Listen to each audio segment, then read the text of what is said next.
রাত পেরোলেই নবমী। সকলকে শুভ নবমী। আপনাদের পুজো কেমন কাটছে আমাকে কমেন্টে জানাতে পারেন। নবমী উপলক্ষে আমি আজকে একটা মাটনের রেসিপি নিয়ে আপনাদের সামনে চলে এসেছি। বাই দ্য ওয়ে, আমি আপনাদের Trisha and welcome to my channel Trisha sister ট্রিটে। আর আজকে আমি বানাবো নবমী স্পেশাল শাহি মাটন। তো চলুন শুরু করা যাক। করার মধ্যে প্রথমে আমি 5 থেকে 6 চামচ মতো সর্ষের তেল দিয়ে দিচ্ছি। এবার এর মধ্যে কুচি করা একটা পেঁয়াজ দিয়ে ভালো করে আমরা এটাকে ভেজে নেবো। আচ্ছা, এটা আমরা লাল লাল করে ভেজে বেরেস্তা করে নেব। আর এই বেরেস্তাটাকে আমি এবার তুলে বেটে নেব। এবার ওই তেলের মধ্যে আমি একটা দারচিনি, একটা শুকনো লঙ্কা, 2টো লবঙ্গ, 2টো তেজপাতা, 5 থেকে 6টা গোলমরিচ, 2টো এলাচ ফাটিয়ে দিয়ে দেবো। এবার এগুলোকে আমরা ভালো করে মিশিয়ে নেব। এবার ওর মধ্যে 2টো কুচি করা পেঁয়াজ দিয়ে দিচ্ছি, দিয়ে আবার ভালো করে একটু মিশিয়ে নিচ্ছি। দেখুন পেঁয়াজটা ভাজা ভাজা হয়ে গেছে। এবার আমি ওর মধ্যে 2 চামচ আদা বাটা, 2 চামচ রসুন বাটা দিয়ে দেবো, দিয়ে আবার ভালো করে আমরা মিশিয়ে নেব। এবার ওতে স্বাদ মতো নুন আর 1 চামচ কাশ্মীরি লাল লঙ্কার গুঁড়ো দিয়ে আবার ভালো করে একটু ভেজে নেব। এবার ওতে অল্প একটু জল দিয়ে দেবো যাতে আমাদের মশলাটা পুড়ে না যায়। এবার ওতে 1/4 টেবিল স্পুন মতো হলুদ গুঁড়ো আর বেরেস্তা বাটাটা দিয়ে ভালো করে আবার মিশিয়ে নিচ্ছি। আচ্ছা, ওই বেরেস্তা বাটার যে জলটা ছিল ওটা আমি এর মধ্যে দিয়ে দিচ্ছি, দিয়ে ভালো করে এবার আমরা কষে নেব।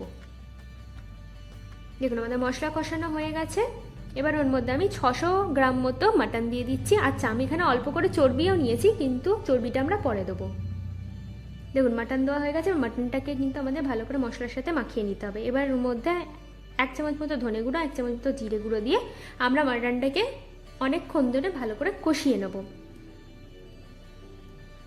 এবার প্রেশার কুকারের মধ্যে 2 চামচ মতো ঘি দেবো আর অল্প একটু চিনি দিয়ে দেবো, দিয়ে মাটনটাকে আমি প্রেশার কুকারের মধ্যে দিয়ে দেবো। এবার ভালো করে একটু মিশিয়ে নিচ্ছি।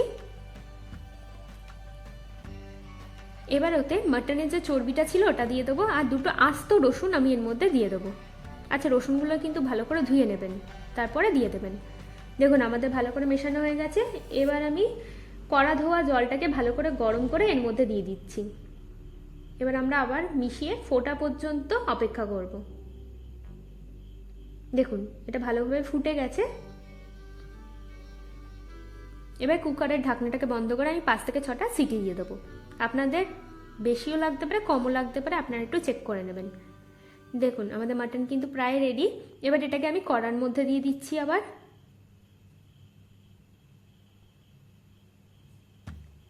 আচ্ছা, এবার এর মধ্যে আমি 1/2 চামচ মতো গরম মশলা গুঁড়ো আর 1 চামচ মতো ঘি দিয়ে দেবো, দিয়ে আমরা ভালো করে এটাকে মিশিয়ে নেব।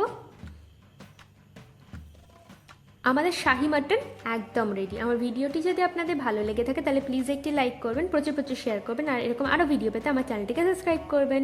টাটা।